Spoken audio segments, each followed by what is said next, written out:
Well, here I am. I'm right beside a hedge. I've got the sun on the right-hand side of my body, and I'm really glad it's come out. I didn't realise I was getting cold. The wind is, well, to say freezing is inaccurate, but it's certainly chilly, and I don't know that you'd want to stand here for long. I'm beside a lane, quite a busy lane, and I don't mind a bit of interruption. I think it gives context. But what captivated me a few days ago, and it's still wonderful, was 3 white flowers, all next to each other, and of course different. There are loads here that are the same, but it was the difference, or the mix and variety that caught my eye, and I don't know, I was encapsulated by it, and it drew me back. I thought about it all the time and thought, I need to try and describe this to you. So there's 3 things I could do. One is give you a photograph. Well, that defeats the purpose, because I'm trying to give you the canvas and you the paintbrushes and you the paint and a description. So I do the description, you do the painting in your mind.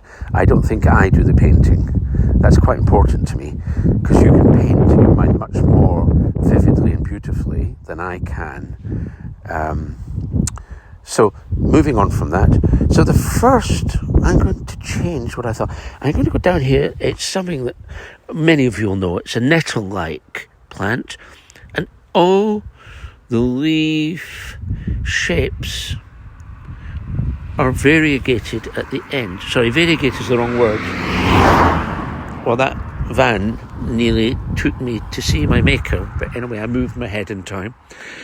They're all beautifully cut. I mean, this one would have 12 cuts and points. The other one, which is smoother, would have 20 or 30. So they've got quite a lot in common. But the flowers hang below the leaves.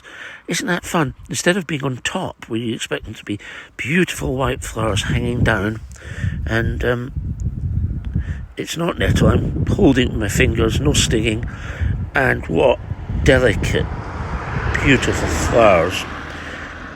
I'm glad I don't really speak the language of flowers, because it might be too complicated for those who don't speak that language either. So I'm going to try English. There's definitely a top to this flower, like a roof, and then a bottom.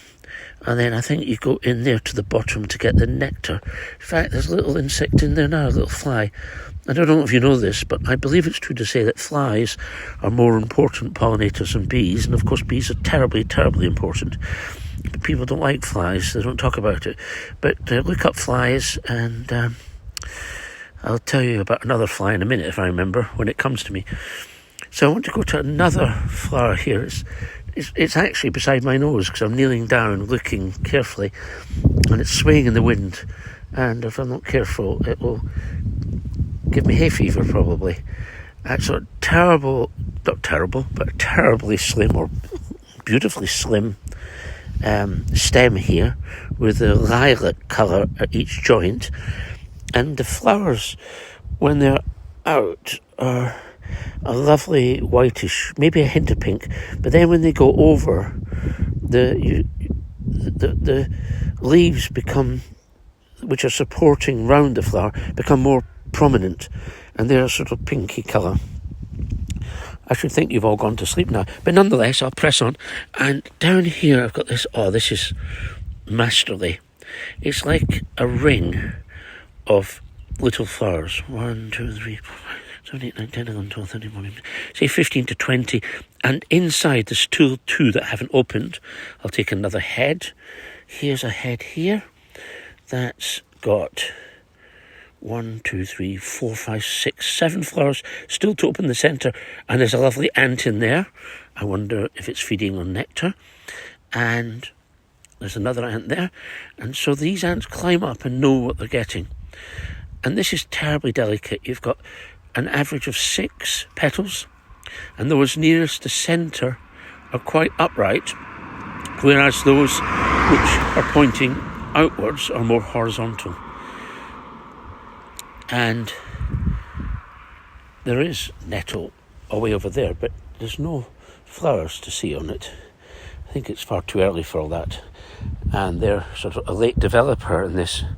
So we're talking about early May, 3 white flowers together, and I was so captivated I had to come back to this point.